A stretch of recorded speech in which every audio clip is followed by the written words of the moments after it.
சமூக நீதிங்கிற பேர்ல அம்பேத்கரையும் பெரியாரையும் கார்ல் மார்க்ஸையும் போட்டுக்கிட்டு குழப்பம் நடத்துற கட்சி திமுக. அதுக்கு எதிராக ஆட்சி பண்ணிட்டு திமுக நினைச்சிருந்தால் இன்னைக்கு 5வது ஆண்டு 4 ஆண்டு காலமாக ஏமாத்திட்டு இருக்காங்க. அதை நடத்த வைக்கிறதா அந்த மாநாட்டுடைய வேலை. அதை நடத்த வைக்கணும்னா என்ன செய்யணும்? எப்படி முடியும்? 15 லட்சம் இளைஞர்கள் குறைஞ்சது அங்க வரணும். சும்மா மூட்டு போனது கை கால் போனதெல்லாம் அங்க வரக்கூடாது. இவன் தான் அடுத்து அடிச்சு உடைக்கணும் எல்லாத்தையும். நமக்கு எதிரான தடைகளை உடைக்கணும் எல்லாத்தையும். ஒரு ஆள் ஊர்ல இருக்கக்கூடாது. சும்மா படத்தை கையில வச்சுக்கிட்டு கல்யாணத்துல பேனர் வச்சுக்கிட்டு உங்க போட்டோ போட்டு அதுக்காக கட்சி இருக்கு. இதுல அனுபவிக்க போறது அத்தனை சமுதாயம்.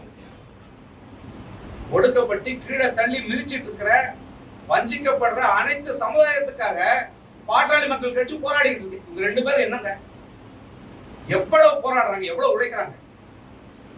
அதெல்லாம் வீணா போயிடுச்சு. நீங்க கூடணும், கூடி பாருங்க. அடுத்தது என்ன நடக்கும் பாருங்க. பாருங்க,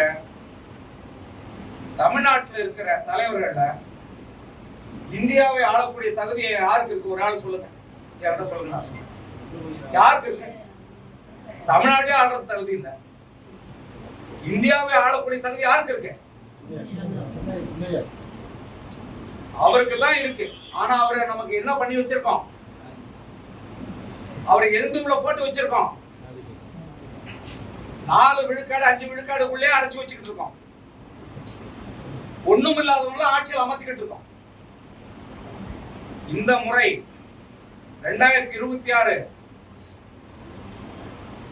ஆட்சியை முடிவு செய்ய போறது பாட்டாளி மக்கள் கட்சியா மட்டும்தான் இருக்கும். இது கற்பனையோ அதுவோ இல்ல, அதுதான் நடக்கும். அப்படியாப்பட்ட நகர்வு தான் போயிருக்கு. அதுலதான் எல்லாம் நடுங்கி போயிருக்கு. டயா பூஸ்டர் சுகருடைய ரிமோட் கண்ட்ரோல் இனி உங்க கையில. அனைத்து மருந்து கடைகளிலும் கிடைக்கும்.